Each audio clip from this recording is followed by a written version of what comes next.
Good evening, YouTube. I hope everyone's well. Press conference reaction. Unai Emery spoke about Özil, Kolašinac. He spoke about Pepe.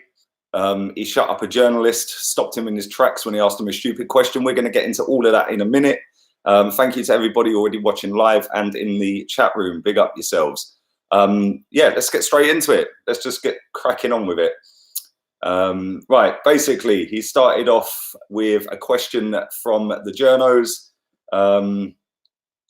about the first home game of the season. I'll get there in a minute. First home game of the season. It's the first match of the year that we are looking forward to, meeting the supporters again at the Emirates. I love how he always interacts the supporters into every single press conference. He always says something about the fans, right? Because I'm not going to go on a rant about the previous guy, but he used to dismiss us and try and make out we were a problem at times. So I'm happy that Emery always speaks about us in a good way. I'll filter through this because it goes on forever. But basically, he's saying that Burnley are played all right at the weekend. We're enthusiastic. We're looking forward to the game. It's not going to be easy. It's going to be quite a strong challenge.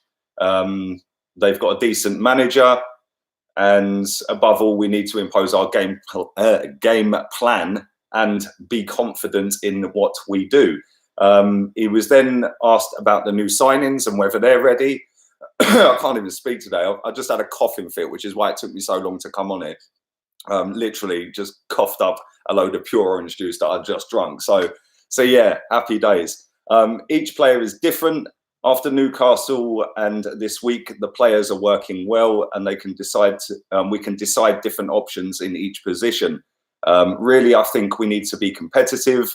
We need different options to decide who is better for this particular match.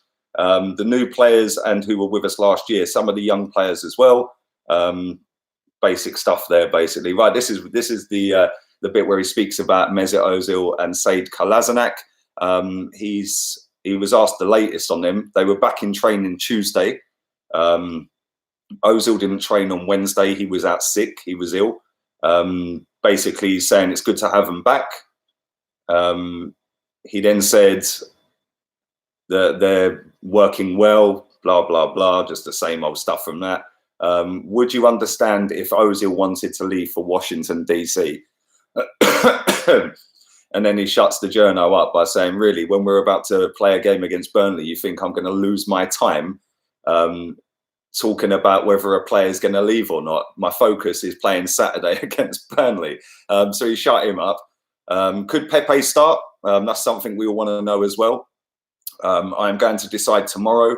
Now there's a small difference in my decision for the player. It depends on how they train tomorrow.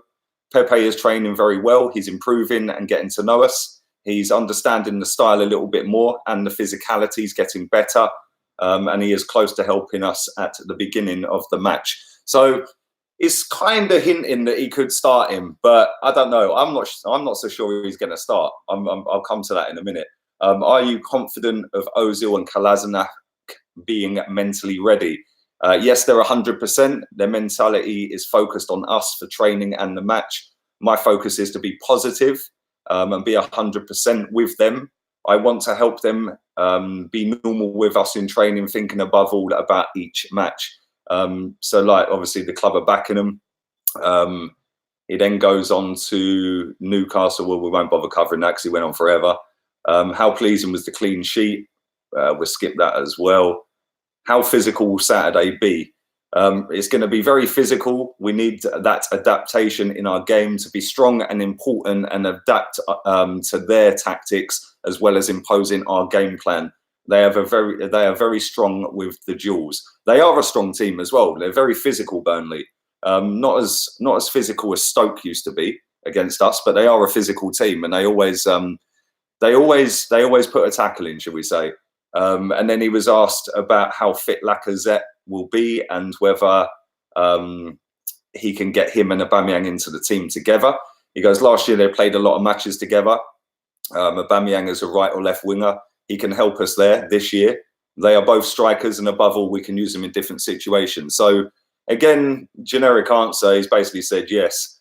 Do footballers need their own private security? Now, I like the answer to this question. The club is working on helping Özil and Kolašinac about that, and I am helping them in their training and preparation. So basically, the club are helping them out. They're obviously trying to sort something out for them where they are safe and they are well and they are ready to play. Obviously, in training, that's down to Emery to get them up to match fitness. But outside life, the club seems to be helping them out, and damn right as well. But yeah, that's pretty much it, if I'm being honest. No point going through the Newcastle stuff. The game's dead.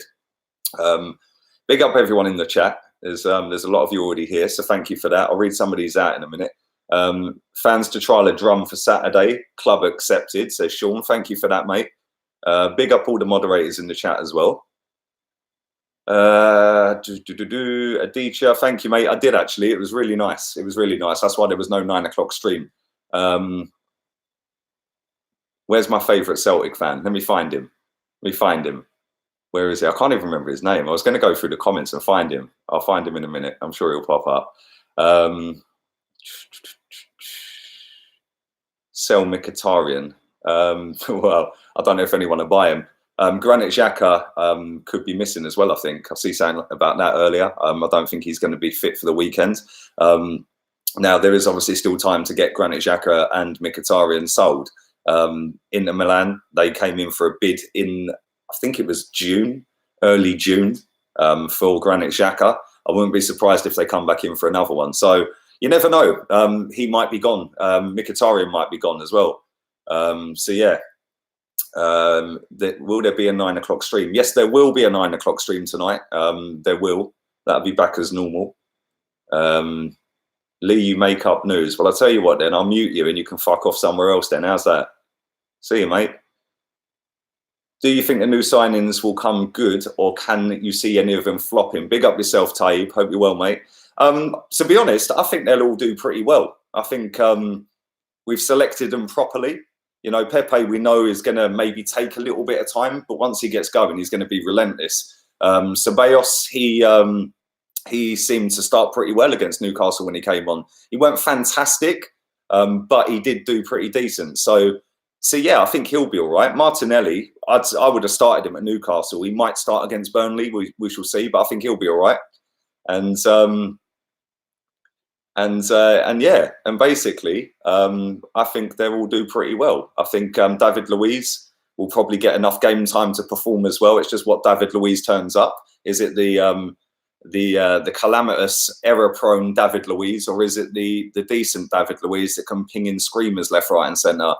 That remains to be seen. But I think we've selected our targets pretty well, and I think they'll all do decent this season. I think we've gone away from the let's go for the cheap option just to get somebody in. I think we're now going for the top targets.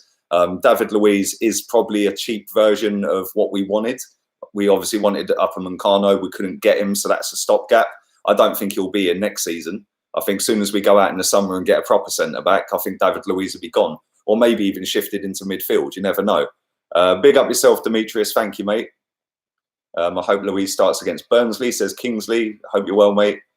D-Dubs, my guy. Hope you're doing all right, bruv. Good Xhaka is out. Terrible footwork, in tight situations, and horrible turn of pace. Don't want him anywhere near the 11. Not even against Liverpool and Spurs. Well, there you go. You heard it. You heard it from the main man. Let's do a few more of these. Nearly 500 of you watching as well. So big up yourselves. Please do stick a like on the video. Only 62 of you have liked this so far. I'm going to try and get some sort of FIFA video out. I haven't managed to do that today, so that should be out tomorrow. So if you do want to go and subscribe to the FIFA channel, the link is in the bio to this one. Feel free to go and do that. It's not far off 1,000 subs as well. So considering I've only posted a welcome video on that, that's pretty good going. David Frost says, you're my favourite YouTuber and you're the funniest guy I know. Big up yourself. Well, thank you very much, mate. Always nice to have kind comments. Football fan chat, if you're not subscribed to him, he's a moderator. Go and do that right now. Chelsea fan, which brings me on to very quickly about Tammy Abraham and the disgusting abuse that was labelled at him and towards him after his penalty miss yesterday. Absolutely disgusting. And the quicker the powers that be on social media and other platforms like Twitter, etc., etc. Soon as they start actually taking this sort of stuff seriously, yeah, they will clamp down on it. But until they start asking for ID on social media sites and start asking for ID to be uploaded in a proper profile picture of yourself, it'll never be eradicated. And it's quite sad because at the end of the day, why should colour or creed or anything come into whether the guy scores a penalty or not, or any walk of life? But the guy misses a penalty and all of a sudden he's racially abused. What the fuck are people on? Seriously. Sergio, big up yourself, mate. Morning, Lee. Explain to me why people are saying Xhaka is underrated on Twitter. He is rubbish. Well, don't listen to Twitter, mate, because it's just full of absolute clowns. That's why I hardly go on it. It's a platform for toxic behaviour and people that just want to get likes. So tweet out the most random, outlandish shit just to get likes from other fucking retards that are of the same mindset, mate, which is why I don't really go on it anymore. I go on it, I speak to a couple of people I like on it, and that's about it. I'll reply to people that tag me and stuff if they want it retweeted. But other than that, I don't particularly like the site at all, mate, which is why I'm clamping down and using it less and less every day. So Demetrius says, I think that Luiz will be better in a back three than a back four. I don't know, man. A lot of Chelsea fans have said that to me as well. But I don't know. Listen, he can play in a back three and he's very good in a back three. But I want to see us play with a back four. I don't want none of this wing backs crap and all that. I want to see us go with a back four, which means that we can then integrate more midfielders, more attackers. And as long as you've got a solid back four, and I think he can be a good player, but I don't know, man. I don't know. Listen, the guy's come from Chelsea. The last centre-back we got from Chelsea was sitting crying on the pitch, mate. So we shall see what happens. Vladimir says a back three doesn't work for us. I agree, mate. Chelsea have no class. Well, to be honest, somebody tagged me in a tweet earlier and I replied to him. Yeah, he was a Liverpool fan. He was saying that they're the most racist fan base, right? Now, listen, I've got a lot of mates that are Chelsea fans and not one of them are racist at all. So it's just a small minority of fans. Well, I don't even call them fans. They're just fucking idiots. A small minority of people, idiots. But every fan base has got them. You know, you always, when you've got a social media site that allows you to build traction of hate against people by retweeting and getting that out to even more people, or getting something out there so that all of the like-minded racists that are on the platform or groups of people that you speak to on the platform all go, oh my God, so-and-so's tweeted that. Yeah, let's retweet it. And it builds up traction. The quicker they fuck that retweet option off, the better, because then you'll see all of these fucking tweets just disappear because nobody will be tweeting them. Because you can only build up a hate campaign if that tweet gets traction. The only way it gets traction is by getting retweeted, because then more people see it, more people then retweet it, and so on and so on. On Instagram, you can swipe and delete comments. You can't do that on Twitter. So I don't know. I can't stand it. Like I said, I think it's the worst platform. I ain't got Facebook. I hate Twitter. Instagram and YouTube are chill. Get the odd dickhead here and there, but other than that, it's all right. Do you think Joe Willock will keep his place, says Steve O.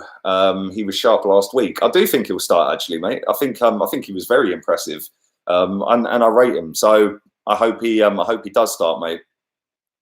I'm racist against the Manx. Mate, hey, well done to Liverpool last night as well. Big up yourself, Rabbi, yeah? I wouldn't say that's racist. I'd just say you don't like Man United fans. But yeah, big up yourselves for last night. Let's do a couple more and get out of here. Lukaku missed a penalty for Chelsea in the Super Cup and was shown the door. Well, there you go. Make of that what you will. The racism shows how desperately unhappy they are with their own lives. Well, yeah, there's that as well. Ivor, good point. It's that as well, but it's also playing up to a bunch of fucking people you don't know that you just talk to online. And it's all about putting the most outlandish tweet out there to see if you can get bagged. Do you know what I'm saying? These kids need to grow up, mate. Same 11 as last week. Maybe Luiz in for Callum, Torreira for Xhaka, and Pepe for Reece. I don't know, man. I think I'd keep the same back four. Maybe mix it up in midfield. I think, listen, if you get a clean sheet, you got to go with the same defence again, I reckon. But that's just me. that recovery from Willock has secured his place. Did you see Emery's reaction? It's what we've been wanting. He's been wanting all season. Exactly, Sean. Yeah, he nearly ended up in the ad holdings, got back up, run down the pitch, got the ball, put a tackle in, and bosh, he was gone. And that is what we want to see, and that is what Joe Willock can do. Could you imagine other players in this squad doing that? They'd still be crying near the ad holding. So yeah, that's what we want to see as fans. It's a little bit of passion from the players, pride to wear the shirt. And then seeing Emery's reaction to it, it was like we just scored a goal. So that's what I want to see from my manager as well. He was jumping up and down, he was fist pumping, and he was clapping it, he was bigging Joe Willock up, and it's guiding him through, and it's helping him, and it's making him into a player. Do you know what I'm saying? So yeah, it's all good. Right, I'm going to wrap this up. Thank you to over 550 watching. Please do stick a like on it before you leave. I will be back at 9 o'clock. So yeah, I'll be back at 9 o'clock for the next stream. I will also try and get a FIFA video out tomorrow. I'll live stream at some point, probably daytime. So keep your eyes peeled for that. And I will have to read this out quickly. Send Mustafi to my local MLS team, Houston Dynamo. They could choose a defender. Well, if you need a defender, mate, it's probably best not to get Mustafi. But yeah, I'll be back. I'll be back at 9 o'clock. Thanks very much for all the love. Appreciate it. And I'll see you later, peeps.